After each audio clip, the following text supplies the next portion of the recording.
À la une de l'actualité, le président du Faso rencontre les opérateurs économiques à Casablanca. La communauté d'affaires burkinabé participe au 5e Forum international Afrique Development. 25 tonnes d'or brut par an, c'est le rendement affiché par la mine d'or de Bouli dans le centre nord qui vient d'être inaugurée. Le boom minier poursuit sa belle aventure au Burkina Faso. Bonjour à tous, merci de suivre les actualités de la mi-journée sur la télévision de Burkina. Un excellent appétit si vous êtes à table. Tout de suite, direction Casablanca, donc, où se tient le 5e Forum international Afrique Development. Le président du Faso, qui prend part aux travaux, a eu des échanges avec la communauté des hommes d'affaires du Burkina Faso sur les opportunités de ce FIAD pour le secteur privé burkinabé. Roger Kam, Nathalie Kaori. Face aux hommes d'affaires burkinabés présents à Casablanca, le président du Faso exprime sa satisfaction pour leur forte présence au Forum international Afrique Développement, une preuve que le secteur privé burkinabé ne veut plus rester enclavé. Il faut éviter de rester enfermé dans son carcan quotidien. Il faut sortir parce que quelque part, il y a des préoccupations que nous avons pour lesquelles nous n'avons pas de solution. Peut-être que d'autres travaillent également qu'ils ont solutionné. Ça nous permet d'améliorer tout le temps notre méthode de travail. Ça nous permet toujours de comprendre que si les autres avancent, c'est parce que tout le monde serre les vis normalement. Et également, ça nous permet également de comprendre qu'entre l'État et le secteur privé, il n'y a pas un combat. C'est une unicité de travail. Une unicité de travail qui commande une ligne de conduite de la part des hommes d'affaires et rappelée ici par le chef de l'État. Quand on fait des affaires, évidemment, on pense au bénéfice, ce qui est normal. Mais mieux vaut un bénéfice juste et équilibré qu'un bénéfice important qui crée des problèmes sociaux. C'est travailler justement à continuer à investir au Burkina Faso, continuer à, comme j'ai dit, à rechercher leurs gains dans une certaine justice, faire preuve d'un civisme fiscal absolu, et douanier également absolu.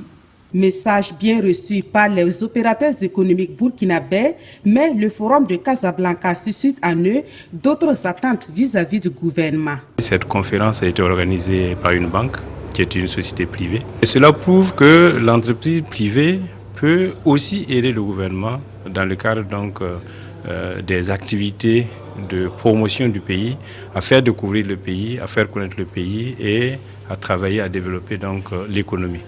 Donc nous souhaitons que le gouvernement puisse travailler avec les institutions, la Chambre de commerce et le patronat afin que nous puissions créer des champions nationaux. Il est que nos entreprises conquièrent d'autres marchés, se développent dans l'espace UEMOA et pourquoi pas demain que les entreprises burkinabées viennent s'installer ici au Maroc. Et concernant l'implantation des entreprises burkinabées à l'étranger, le président du Faso rassure les hommes d'affaires burkinabés que l'État va davantage faciliter ce type d'initiative. Pour l'instant, il les invite à saisir l'opportunité qu'offre le Forum de Casablanca pour nouer des partenariats fructueux afin que cela profite à l'économie burkinabé. Retour au Burkina Faso et dans l'actualité nationale, 200 motos tout-terrain pour les forces de défense et de sécurité pour améliorer la mobilité de la gendarmerie et de la police dans la lutte contre l'insécurité au Burkina Faso. Coût global du matériel roulant, près de 500 millions de francs CFA. Issa Kafando, Salifou et Drago Dramandadian. Voici qui va rendre plus opérationnelles les forces de sécurité. 200 engins neufs, essentiellement des motos, à plus de 500 millions de francs CFA. C'est une dotation qui s'inscrit dans le cadre des mesures d'accompagnement du gouvernement aux forces de l'ordre. C'est des motos tout-terrain et qui vont permettre à la police et à la gendarmerie d'accomplir un certain nombre de missions qui elles sont assignées. Voilà, on en a toujours besoin. Parce qu'il y a des coins où on ne peut pas aller avec 4 roues, il faut des motos. Donc il faut que nous essayons au fur et à mesure d'augmenter le nombre de motos qu'on met à la disposition de nos commissariats et de nos brigades territoriales de gendarmerie. Ces motos sont réparties dans toutes les régions du Burkina en fonction des besoins. La région du Sahel, par exemple, en reçoit une vingtaine et 50 pour la gendarmerie basée dans les différentes frontières en vue d'améliorer ses conditions de patrouille. À Bobo Dioulasso, le camp Ouezin Koulibaly a abrité l'exercice multinational Flintoff des Pays-Bas au profit des forces de défense et de sécurité. Démonstrations de techniques et conférences sont au cœur de cet exercice dont l'objectif est d'outiller les militaires burkinabés face au terrorisme. Hassan Gourabou, Ali Traoré pour les précisions. C'est une conférence qui se tient dans le cadre de l'exercice multinational Flintoff. Une opération initiée par les Pays-Bas et qui vise à outiller nos forces de défense et de sécurité afin de mieux faire face au terrorisme.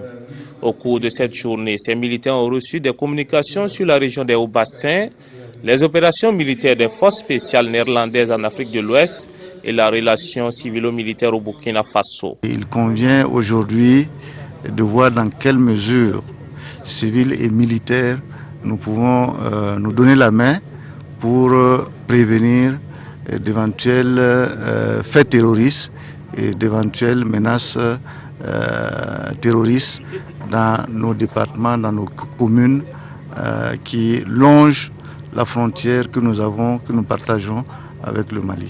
En plus de ces conférences, ces forces spéciales ont donné durant 2 mois des notions et stratégies de combat à plus de 70 soldats du 25e régiment parachutiste commando. Non, en réalité, le 25e RPC, ici, fait office de force spéciale.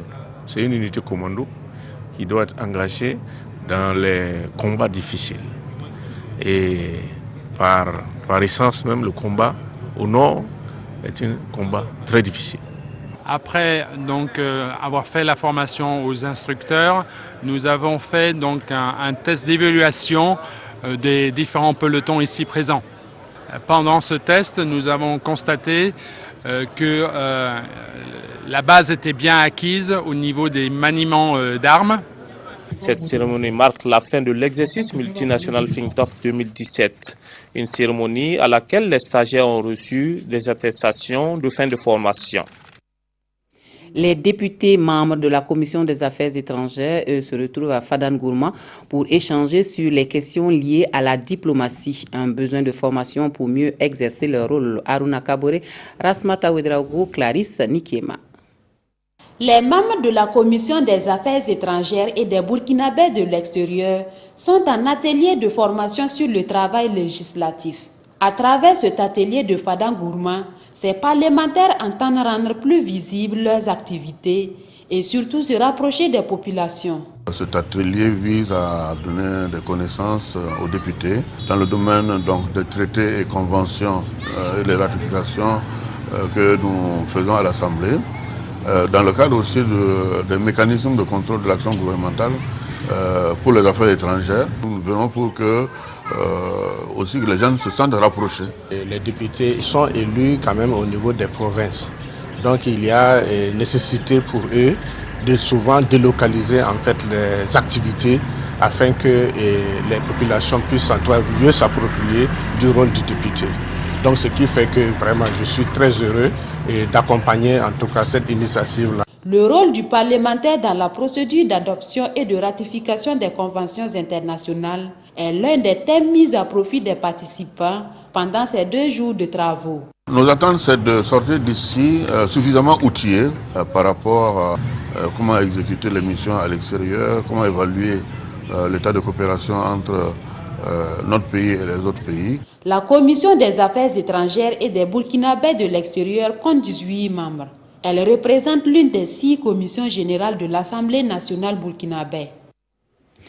Le Conseil constitutionnel forme ses membres sur la gestion de consultations référendaires pour une meilleure organisation d'un éventuel référendum pour le passage à la 5e République. La formation a lieu à Bobo Dioulasso à l'initiative de la Fondation Anne Zeidel sur l'ouverture de la rencontre, le compte-rendu de Hassan Gourabou et Hahadi Sandamba.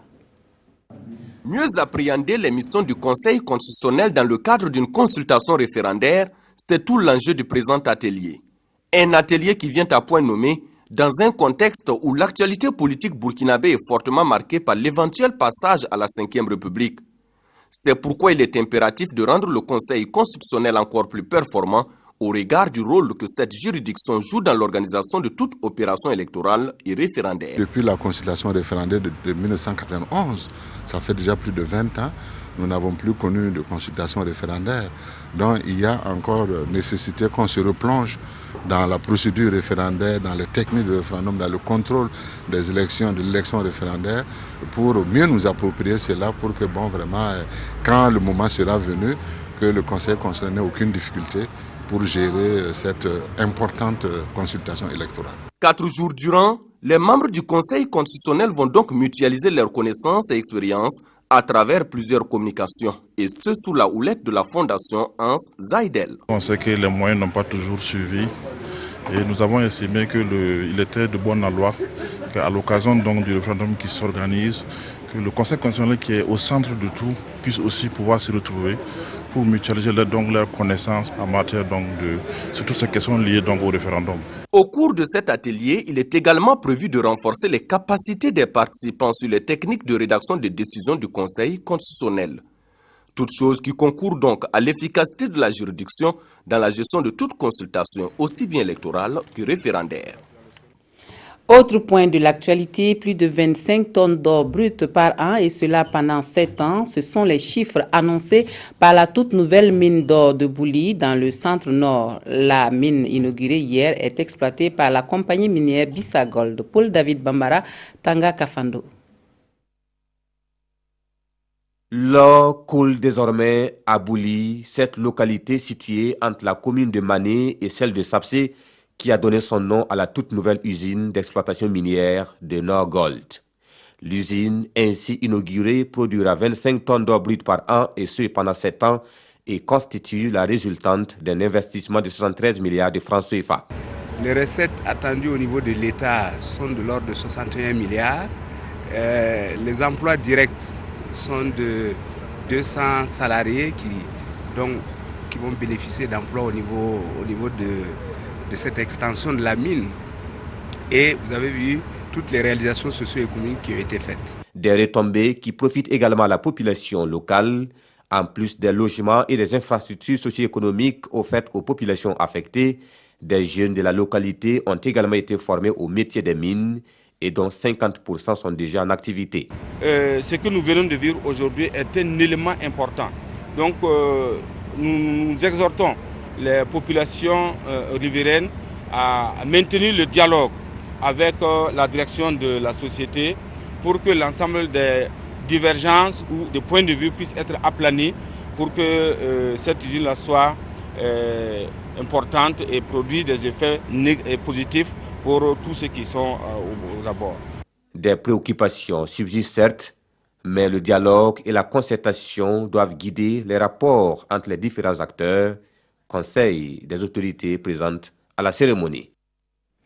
À Ouagadougou, l'Office de santé des travailleurs échange avec ses partenaires sur les mécanismes d'adhésion des employeurs aux activités de santé au travail. La journée de réflexion se tient autour de la couverture optimale de la santé des travailleurs dans le sens de l'amélioration de la collaboration et de la communication avec les partenaires techniques et sociaux. Issa Kafando, Vincent Kendrebego. Comment amener les employeurs à s'affilier à l'OST pour une couverture optimale de la santé des travailleurs? C'est à cette question que les participants au présent atelier vont apporter des réponses adéquates dans le souci de garantir la sécurité et la santé des travailleurs. En réfléchissant avec les inspecteurs du travail qui sont nos partenaires du terrain, nous allons pouvoir dégager des pistes de réflexion à même de nous amener à une plus forte participation des salariés et des employeurs aux activités que l'OST mène à leur profit. Selon les spécialistes, les travailleurs sont de plus en plus exposés à de nombreux risques, d'où la nécessité pour les employeurs de prendre les dispositions afin de valoriser les ressources humaines à travers une bonne qualité de vie et de travail des employés. Je pense que cette rencontre, en tout cas, si on parvient à des engagements qui seront pris, ça va amener beaucoup plus les entreprises à adhérer aux prestations de l'OST. Également, ça va permettre aux travailleurs de bénéficier des prestations de santé efficace pour leur permettre d'être en bonne santé sur leur milieu de travail. L'Office de santé des travailleurs se dit disposé à mettre en œuvre les recommandations qui seront issues de la rencontre afin de soulager les nombreux travailleurs qui jusque-là ne bénéficient pas des avantages qu'offrent ces services. Zambélé, dans le Passoré, dispose désormais d'un collège d'enseignement général et de plusieurs points d'eau potable grâce à la générosité d'une ONG d'agriculteurs du Grand-Duché de Luxembourg. L'amitié entre les peuples est à saluer ici. Jean-Eudes Bayala Mounirakere. La population de Zambélé est en fête. Et pour cause, elle est l'heureuse bénéficiaire d'infrastructures d'eau potable et d'un collège d'enseignement général alimenté à l'énergie solaire. Des joyaux inaugurés ici en présence d'autorités locales et nationales. Ces réalisations viennent en tout cas résoudre le problème d'infrastructure qui se pose au niveau du poste primaire. C'est donc un CG de 3 classes, plus un magasin, des toilettes et du matériel pédagogique. À cette liste s'ajoute un forage, un château d'eau et 5 bornes fontaines.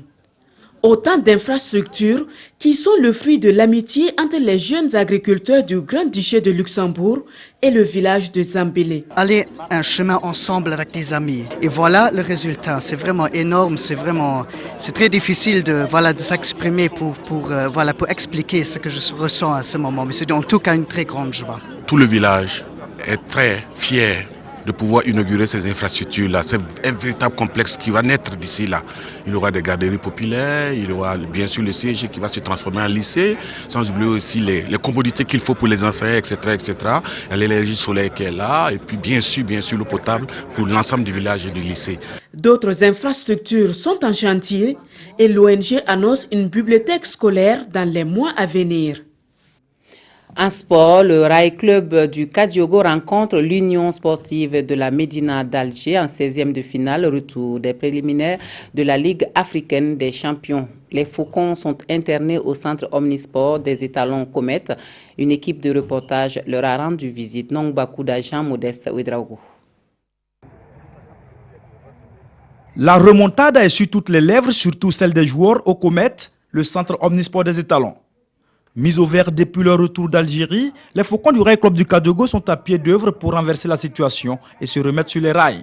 Après le match net là-bas, on a cru jusqu'à maintenant et on espère que tout le monde sera au top de son niveau pour pouvoir remonter ses buts et se qualifier. Pour ce faire, les hommes de Kamoumalo doivent être plus réalistes devant les buts. Le maître à penser des Faucons a sa petite idée sur le scénario idéal pour arracher la qualification. Et je pense que le meilleur scénario pour nous, c'est de bien sûr remonter déjà les 2 buts à la première mi-temps. Moi, c'est ce que je pense. Alors si on arrive à le faire le plus difficile, et là, en ce moment, nous pourrons en tout cas aller chercher la qualif en deuxième partie. Privé de son gardien capitaine, suspendu pour cumul de cartons jaunes, le Rail Club du Kadiogo se doit de réussir là où les autres clubs ont échoué. Pour réussir cette qualification historique, le Rail Club aura besoin d'un supplément d'âme issu du Kadiogo et le soutien indéfectible du 12e homme. La visite surprise du premier responsable des sports, lui-même ancien joueur du RCK, est un réconfort pour les joueurs. J'ai vu des jeunes s'entraîner. J'ai envie de leur dire que ce match de samedi, il faudrait qu'ils se donnent au maximum pour arracher la qualification. Je sais que ça ne sera pas facile, c'est un match de foot. Les Algériens aussi veulent se qualifier. Donc je suis venu apporter ce message de soutien de tout le peuple burkinabé qui sera derrière eux. Les supporters, quant à eux, ont déjà lancé leur slogan « La tempête orange ». La lourde tâche revient aux joueurs qui doivent se sublimer pour arracher la qualification. Hors de chez nous, nous allons en Guinée où le général Diakité est inculpé pour massacre d'opposants en 2009. Le général Toumba a été appréhendé en décembre dernier au Sénégal puis extradé le 12 mars dernier. Le commandant Toumba Diakité, inculpé de plusieurs chefs par la justice guinéenne, quelques jours après son extradition à Conakry, a annoncé mercredi le ministre de la Justice, Cheikh Sako. Il est notamment poursuivi pour coups et blessures volontaires, complicité de meurtre, viol et torture entre autres. Visé par un mandat d'arrêt international pour son implication présumée dans le massacre par des militaires de plus de 150 opposants en 2009 à Conakry, il a été appréhendé le 16 décembre 2016 au Sénégal, puis extradé vers la Guinée le 12 mars dernier. Selon un communiqué du ministère de la Justice diffusé mercredi, Toumba Diakité a comparu lundi devant un juge qui a vérifié son identité. Le lendemain, il a été présenté au pool des juges d'instruction chargés de l'information des infractions commises le 28 septembre 2009 qui lui ont notifié plusieurs charges à son encontre. Les ONG de défense des droits de l'homme et l'association des victimes, parents et amis du 28 septembre 2009 ont salué la mise en examen de l'ex-aide de camp de Moussa Dadis Camara, alors chef de la junte, aussi visé par la même procédure. Et pour finir, retour au Burkina où les journaux du jour commentent largement la chute d'Issa Hayatou de la tête de la Confédération africaine de football. La revue de presse des quotidiens est signée Aimé Solange Digma.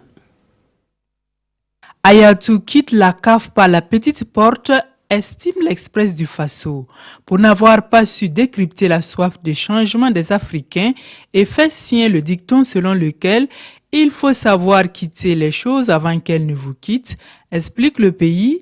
Issa Hayatou a bu le calice de la honte et de la désillusion jusqu'à la lie. Triste fin de marche donc pour celui qui était jusqu'ici le plus capé des capitaines de la CAF, après 3 décennies de règne sans partage, déplore ce journal. Cette chute semble être motivée par un vote sanction selon Aujourd'hui au Faso qui pense que Infantino, le patron du football mondial, aurait travaillé souterrainement à décoiffer le dinosaure fossilisé par 30 ans de pouvoir sans partage sur la planète foot africain et de courtisanisme. Pour Sidouaya, il faudra éviter de jeter le bébé avec l'eau du bain. Ce dinosaure de la CAF à la trappe aujourd'hui s'est pourtant battu pour obtenir 5 places pour le continent africain à la Coupe du Monde et a aussi œuvré à la mise en place du principe de rotation de la fête du football mondial. Pour ne citer que cela, rappelle le quotidien d'État.